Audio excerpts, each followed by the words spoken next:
Came through drippin', drip, drip. Came through drippin'. Hey, what's up, guys? If you were tuned into our channel, that means you are on Gigi's Reality. This is your girl Gigi, and I want to welcome you with a big what's up. Alright, y'all, we are gonna get started on this Loving Hiphop ATL. This episode was just a clash of the minds, and before we get into that, please do your girl a favor, hit that subscribe button, join the fam. And you know, as a form of appreciation, if you drop a heart down in those comments, I will shout you out in future videos. You know, I'll be looking down and be trying to interact with you guys. And you know, I like seeing you guys comment and you know, saying your piece. But let's get into Loving Hip Hop. So we open up, everybody's going to Trinidad. And Karlie, I guess this is her birthplace, where she was born, family, whoop-de-woo. And she is just stressing everybody the hell out because she wants to show everybody a good time. Apparently Spice put her in charge while she's gone in Africa. And Karlie is taking this shit seriously, and it's starting to rub people the wrong way. Shekinah getting annoyed. Tokyo Jets is like, what the fuck you doing, Karlie? And everybody just kind of like, she needs to chill, basically. You need to chill, Karlie. Everybody's having fun, you know. Tokyo's hefty ass is tired because I'm sure the plane is small for a regular sized person. When you know, when you a little extra, got a little more body to love, I'm sure that's a lot harder. And then Scrap, him and Bambi lose their luggage along the way, so now his ass is pissed off about that. But you know, everybody's trying to be in a good mindset, so they get in the van, and Karlie's giving them the itinerary. She's like, look, I'm gonna make sure you have a good time. But Tokyo, she's kind of like, where the hood at, girl? Take us to the hood. And Karlie's like, no, we not doing that. Bitch, what you mean? These girls used to the hood. Why you ain't showing them, you know, everything? If you gonna show them the good, you might as well show them the bad too. Like there's a hood everywhere, Karlie. And I'm sure that's probably where the best food is at. But everybody gets to the hotel. There's a presidential suite, and everybody start arguing over it, of course. Karlie thinks it should be her, but then they settle on, who did they settle on? I think they settled on Tokyo, giving her the special treatment room. But we get to everybody in the room, and Jocille, as Kendra calls it, Jocille and Kendra, we're hoping, you know, talking, saying, you know, I hope this trip goes well. This will be good for the both of us. We can, you know, have some alone time, you know, get to vibing and jigging and whatnot. I'm sorry, y'all, but that lipstick that Kendra had on was not cute for her complexion. It was just clashing and doing all the wrong things because she got strong facial features, to put it politely, and it just, it wasn't working for me. We get to Rashida and Kirk. I guess they done made up, like made up, because every damn time we see them, they all just smoochy and lovey-dovey and all that type of shit. And Rashida was getting all up on Kirk, talking about, ooh, let's stay in, ooh, let's see a shower. Karlie done taught me a few moves about the fucking shower head. Like, you nasty, Rashida, you nasty. I guess she trying to, you know, step up her game since Kirk decided to bring his little stray dog and have an ass back home. She got to keep her moves so Kirk don't go out and get with nobody else. Rashida said, you gonna stay your ass right here. And so the funny part is Jock bring his ass in. He just sneak in. They was talking about the room door not even locking real, like, all the way. And that's what happened. Jock just slid and he rolled, like, on the floor and busted while they was having a little, you know, nookie time. And he was like, whoa, look at what we have here. And so he reveals to them, look, I got this ring for Kendra. I ain't gonna lie, y'all, that ring was nice. Had a little razzle dazzle. But what I want to know is how the fuck you were farting in Jocille, because you ain't had a hit since it's going down. I mean, I guess the residuals off of that must be treating you right. I mean, Loving Hip Hop paid, but you ain't no, like, main character. So I guess if you got the money, you spend it on Kendra. She the one. So he is questioning whether he should propose in Trinidad or not, because, you know, everybody's there and it's gonna be real awkward with Karlie, and is it the right time because everybody's like in a weird place. And they were just like, you know, it's up to you. Even though Karlie is here, you know, y'all can go off and do y'all's own thing. Like, it might not be that big of a deal. And speaking of Karlie, she's like, let me go check on this heifer in the other room. So she goes in there and she's basically telling Karlie, like, look, let's just have a good time. you know, just vibe out. She was on the phone with Arkansas Mo with that whole baby mishap situation. She's supporting him because they're waiting on the DNA test to get back. And Jeopardy says, I think that is definitely gonna be his baby. He don't look like he ain't worth shit. He look like he a dog, just like Made Man, who we getting ready to get into. But Rashida's like, you know, let's just make up with everybody. So let's just get this trip, you know, crack-a-lackin'. So here we are. We go back to the States, and Akbar, she got to have her little shine in the studio. I mean, that song was catchy or whatever. And it had a little, you know, beat to it, but she gets interrupted by Shay Mack. And Shay Mack reveals, girl, I need you to watch my baby. Main man got shot, and they called me to, you know, basically he was her emergency contact. Well, ain't that bad a bitch? Ain't that always how it worked? The nigga do you dirty, but then when some shit go down, he want to sit there and have the nerve to call you. So she's talking to Akbar about that. Akbar was cute trying to cover that baby's ears, but that baby was like, nah, bitch, let me hear what she's saying about my daddy.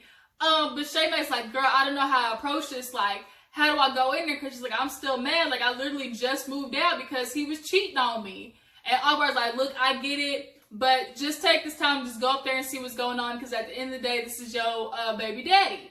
Which is cool, I understand, but damn, that would just get on my nerves. Like, Negro, you do me so damn dirty. I have your fucking child. You cheat on me and bring these wenches back to our house with where the child is at, but then you got the fucking nerve to have me as your emergency contact when shit go down. I'd have come in there and pop a cap in your ass myself for just having the nerve to even do that. Negroes is just ass backwards. But we gonna let Made Man live because he got shot in the ass, and that's gonna be his karma for the day. So everybody gets changed. They make their way down, I guess, to the restaurant of the hotel. And they are sitting down having a conversation, and shit automatically pops off between Shekinah and Karlie, because Shekinah had to give Karlie a piece of her mind. To my like, bitch, you doing a little the mostest right now. I get we hear where your family at, but you extended family, like, chill the fuck out. And so Tokyo decides she want to pipe in because, you know, she's like, Karlie, like, just because I don't do what you want to do don't mean I don't want to be on the trip. So then this food comes, and she's like, I want to show everybody.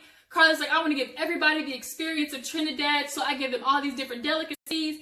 Bitch, you can't do that with hood people. Tokyo and Shekinah is from the straight up ghetto. They are bougetto. Them bitches eat like cheeseburgers and chicken nuggets. You can't expand their palates. People like that just don't veer off from what they know. You can't do that to them. You gotta ease them into the madness, okay, Karlie? Tokyo picking at the place, Shekinah like, what the fuck is this? Like, you can't do that. So now they bust out, and Karlie decides she want to stand up. Shekinah said, bitch, don't make me tackle you. And Shekinah definitely would have did it, because she's about that business. And they are going at it, and finally Scrap stand up is like, look, y'all fighting, I ain't even got no goddamn clothes. Me and my wife over here still waiting on our suitcases. And Scrap is just good for that. Like, he's always like very positive and knows how to make it seem like funny and just bring everything back on a level playing field. And they start changing the subject to sex, of course. Scrap is over there basically blue balling because Bambi ain't gave him none since she had the baby. So he is just wrapped up. His dick is ready to go off at any moment now. And she's basically explaining like, look, I don't feel cute. I done basically gave birth, like Jaceel said, a whole social security code. And I am just not, I'm leaking from my titties every day. Like, this is not fun. Like, I don't want to do this with you. And Scrappy is like, I don't care about the titty milk. I just need the punani. I just need to get some of that good that you birthed a baby out of. And so, you know, Josh's like, maybe just like give us some time. I get it, like, but Bambi, you better hurry up before this homie step out on your ass. Like, that's gonna piss you off more than not looking cute in the bedroom. Cause Scrappy at this point, I don't think he give a damn what you look like. But you know, a woman always needs time to recover, like, do it in her own time. So then here we get back to Rashida and Kirk's nasty ass. And they start talking about, oh, you know, we was having, you know, like, angry makeup sex. And so Kirk was like, yeah, I was just telling her, you know, like, you just gonna take it today, like, and I'm gonna do whatever. And she talking about, you know, I just got a couple of wigs. I got 4, 5, 6, 10 wigs. you know, I can be every woman for Kirk, when you absolutely got to be every woman for Kirk, because Jazz used to be the other woman for Kirk. So Rashida's definitely doing everything she can. I'm glad they got their marriage back on track. But I mean, god dang, Rashida, don't be overextending yourself. So let's get back to the States, where Sierra and Scrap are doing the gun violence thing. I absolutely commend them for doing that. Everybody's getting shot up these days, and it's just not cool. So they're talking about their experience with losing people in their family, and how he got out of jail, and it was just like he wants to give back. Akbar shows up, and this is the first time Akbar and Sierra are seeing each other since the whole Spice Tokyo debacle. And she peeped something that we as viewers are peeping too. Why her and Scrap look a little cozy? He's like, oh, you know, me and Sierra just met. She's like, so I guess it's the second date then. And Akbar put it right. She's like, first you got, what's her name? The baby mama. Is it Tiara? Yeah, Tiara. He got Tiara all fucked up. He got Moniece all fucked up. He ain't even that cured, as Scrappy would put it. But if he drop and dig off like he is, I mean, god dang, he must have got some type of moves, because he got women all up on his ass. Sierra, stay away from that, because he might have caught something, because I know he ain't fucking with no condom. And you need to stay your ass away. He is not good for you, okay? Sierra, get you somebody else. You don't want to go down that road. He just got out of jail, so he looking for any and everything to fuck, because he ain't had none while he was in there, which is why he been, you know, moving around Atlanta like he has been. So Akbar and Sierra walk off to the side, and Sierra's like, look, I just need you to kill this whole thing with Spice in Tokyo. Like, what you did wasn't cool. So Akbar's like, well, bitch, if you gonna tell me that, make sure you tell them other hoes the same thing, because right now I'm not feeling like you're on my side. And I guess, you know, it's good that Sierra wants them to make up, but Akbar, you were doing the mostest. You keep calling him the comedy queen and the fake rap artist, because everybody flew here, then grew here. Like, bitch, you was not. Okay, I'm not even gonna get into Akbar again, because she just makes my ass itch. So the men go off and do their crazy monkey little watch trail. They got these water bottles filled with rocks, and they like, I don't even know if these supposed to make these motherfuckers come here or stay away. And at this point, Scrappy's trying to talk to them and get some advice. It's Kirk, Jock, and Scrappy, and he's like, man, what do I do? Baby still ain't giving me none, even on vacation. You know, this supposed to be the time we get a crack-a-lacking, because we in a new room, you know, like, we supposed to be getting it on, and she still ain't giving me none. And he just trying to get to the punani, the cookie, the cooch. He still ain't getting none. So they're like, look, Kirk's like, maybe just take her out, give her a little something to sip, because we all know Hennessy make you a little freaky. And he wants, you know, just give a nice little massage, hit the right points, where they call it the erogenous zones, and then maybe she'll give you some. So he like, you know, okay, maybe we can do that. So all of a sudden, they just like flinching, because everything in the woods is making their ass getting ready to take off. Because we all know niggas don't play that. We not like white people talking about who is it. No, we running. We ask questions later, because we gonna be alive. So back in the States, I guess it's revealed, you know, Scrap revealed that him and Shay Mac actually used to be really good friends. They posted that picture where both of them basically look like two twins.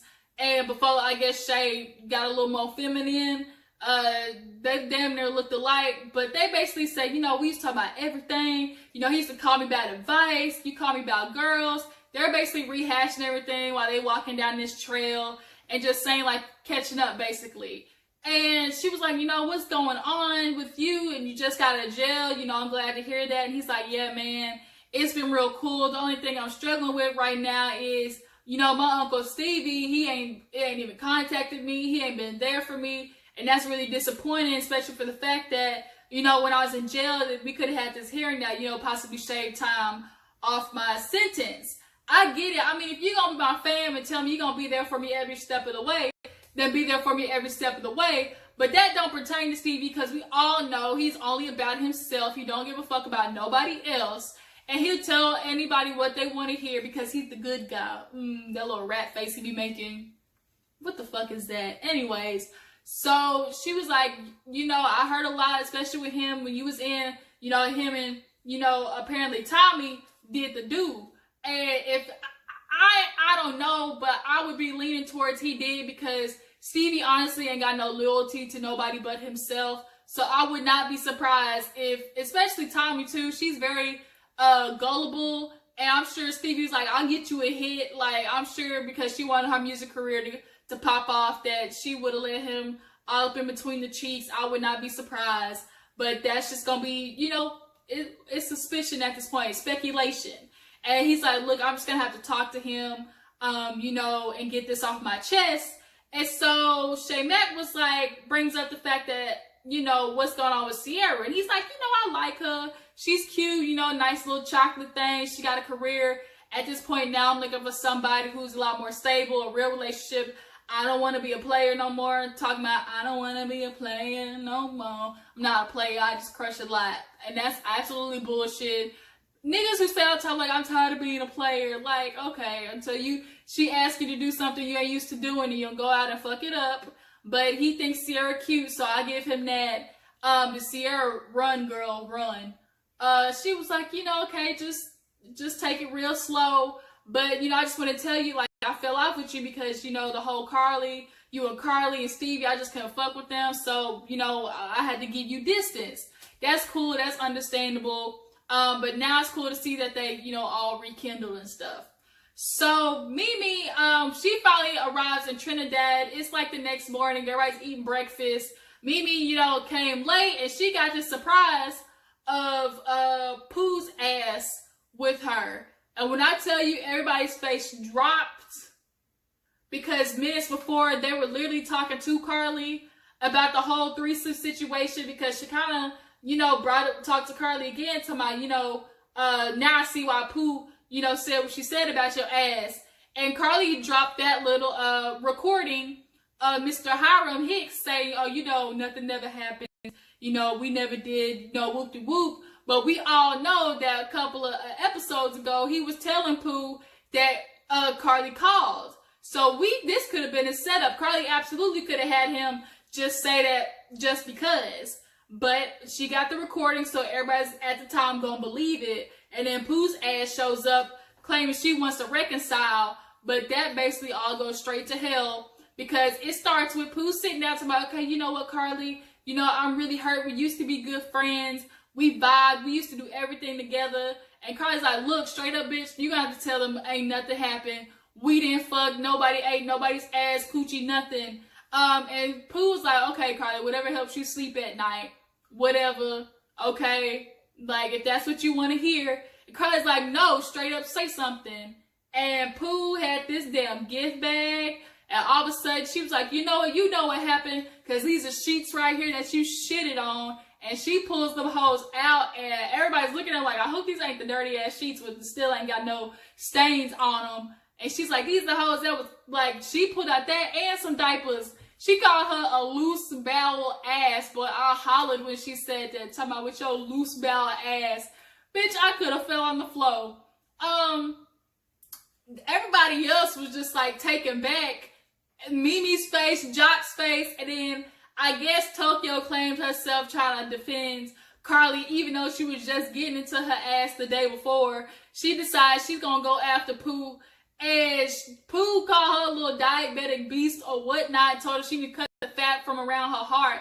Like, come on, Pooh. Like, it was a good rank, but damn, like, she was not playing. But Tokyo, she might be big, but she got some agility. When she want to get at your ass, she will.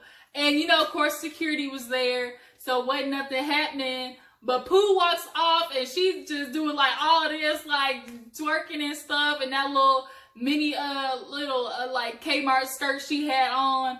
Pooh was not fucking around. Like, at this point, she is giving no shits when it comes to Karlie. She's gonna let it be known that, Karlie, you shit on these sheets, whether you want to admit it or not. And like I was saying in previous video, I do believe something happened. There's no way Pooh is going this hard on this damn, you know, storyline if absolutely nothing happened. Karlie, I mean, we all know you a little freak, so just kind of just say, like, okay, we did something, but it ain't, you know, like that. I mean, you guys tell me, what do y'all think? Do y'all think something happened between Karlie and the Hickses? Did they get a little freaky deaky? Tell me what y'all think. So that's basically in the episode. It just it collapses as usual. It never fails. Mimi's like, you know what, bitches, at this point, I waved the white flag. Like, we can't, I'm not going to be able to fix this. You two are just going to have to go separate ways. And Mimi, I absolutely agree with you. Stop wasting your damn time. Because these two bitches going to be at war from now on. So, that was it. You know, thank you guys for watching. Tell me, do you think that Jock should propose to Kendra? Like, is she the one? Do y'all think that, you know, they could be the right couple?